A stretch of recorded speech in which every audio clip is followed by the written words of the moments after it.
Okay. Thank you very much, Erwin. Thanks for the invitation and for the possibility to be here and to speak about the issue of microplastics. As you see this picture, this can be a hilly landscape here in Lower Austria or elsewhere. And it's actually sad matter of fact that if we take a soil sample here or somewhere, we will most likely find microplastics in it. Yeah, and this is it's a problem, and microplastics has various sources and pathways in our systems. There are big sources like tire road wear, also packaging materials that end up in the bio-waste streams and get then processed in composting facilities. Another sector, maybe we can discuss this later here today, is agriculture, the use of plastic product in agriculture, for instance. And our organization, the Alliance Microplastics in German, is an organization with different partners, from different sectors, and it's about to find solutions for applications. To prevent further microplastic release into our environment. And we have a lot of scientific partners, research institutes. We also have partners from the industry who develop new materials. We have the municipalities, waste management, because waste management is also a very important role in this whole, how should I say, in the whole picture. We also have the Austrian Federal Forests here as a partner, and many others. So in our alliance, it's about to bundle the knowledge, and we have set up 3 expert fields. One is for the problem identification. So this field, the experts, they look at the sources and pathways, and also the numbers, where's the most relevant microplastic release. And then for the problem solution, there are dedicated two fields. The one is reuse and reduce options, which always come first, of course, and then the solution, which means substitution to biodegradable materials, so new innovative materials other than conventional plastics that are not, if they are released or lost or whatever into the environment, they don't persist for hundreds or thousands of years. Yeah, the aim is the reduction of microplastics in the environment, as I said.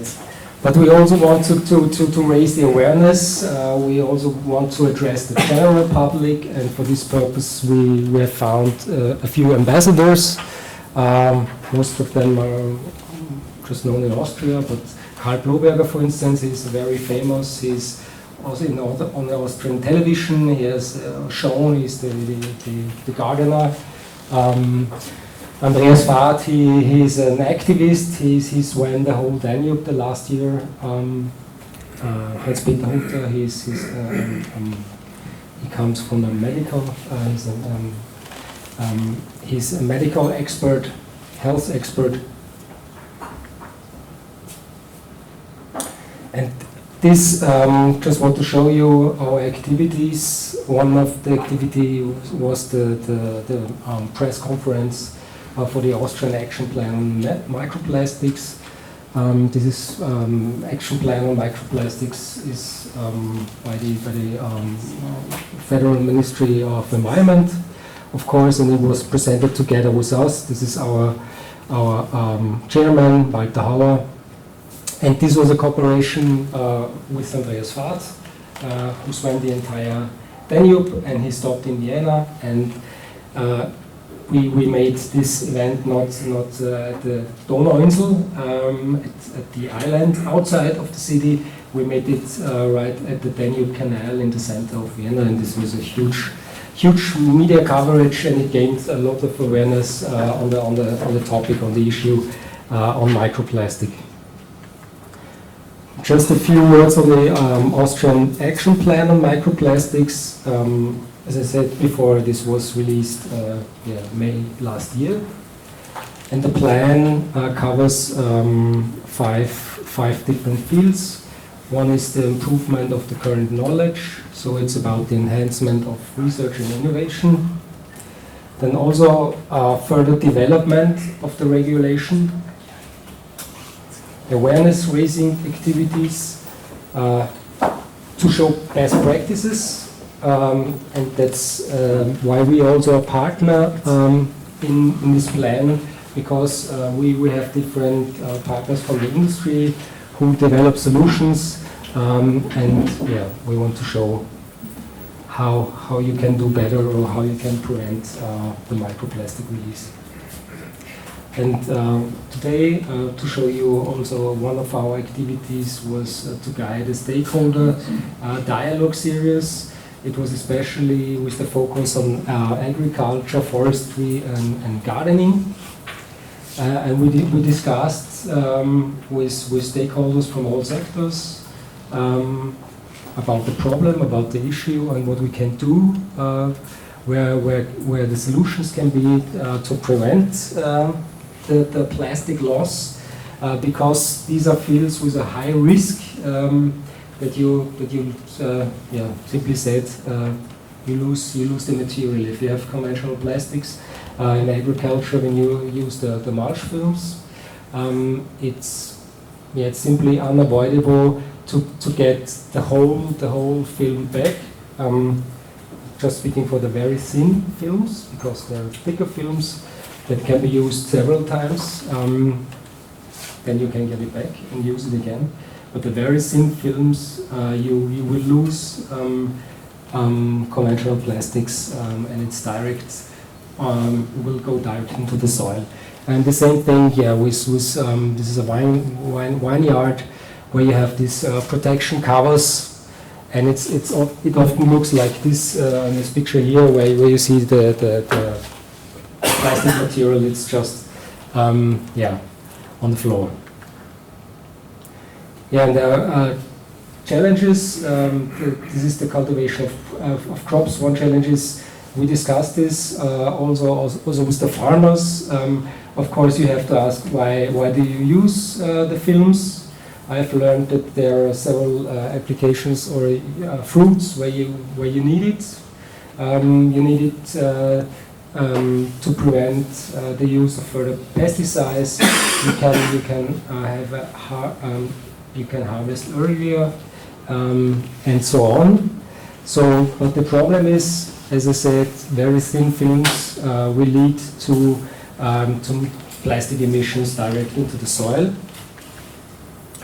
And therefore, we say, if you have to use the films, they have to be biodegradable, certified biodegradable according to the European standard. There is a standard, this EN 17033, who defines the criteria, what's inside the product. There is a chemical characterization. They look into. There will be. They carry out a ecotoxicity test and so on. And in this picture, this is just to show. This is a microscope image to see what's happening. What is biodegradation? It's a metabolism that the material gets metabolized by microorganisms. So you see this. This is the film, and this is the microscope image of this biodegradable film. And these are just some criteria of this standard.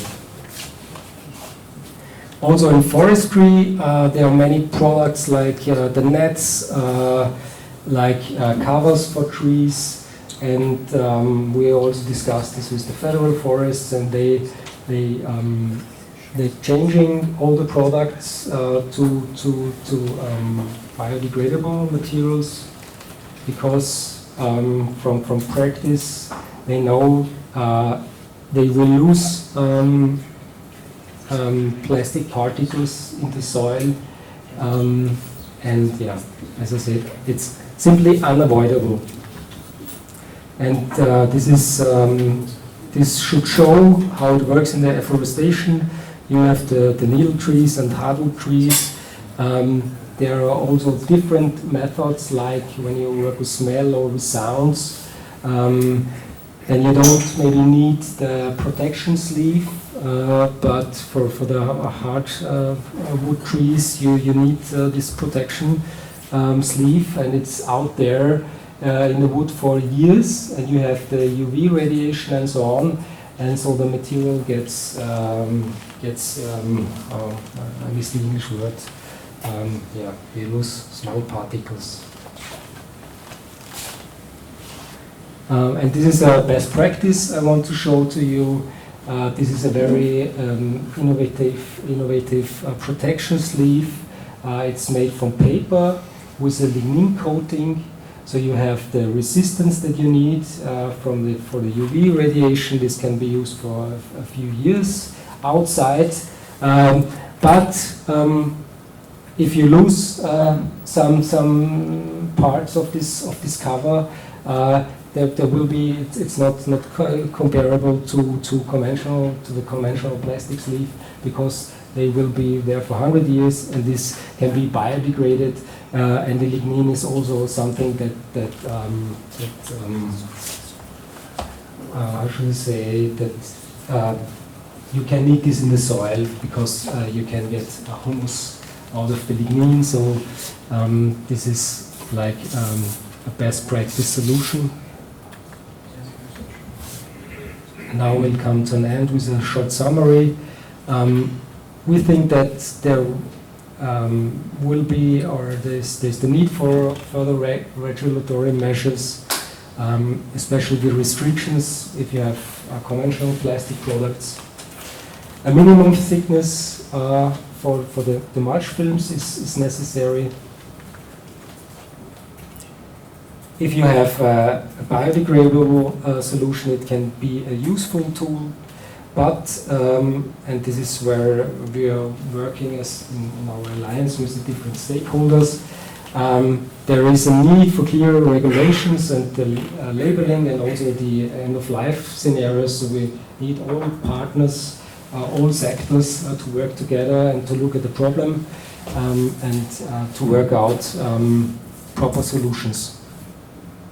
Yeah, and with this, I want to thank you for your attention, and also we are always watching out for further partners. So if you're interested to work with us, just get in touch. Thank you.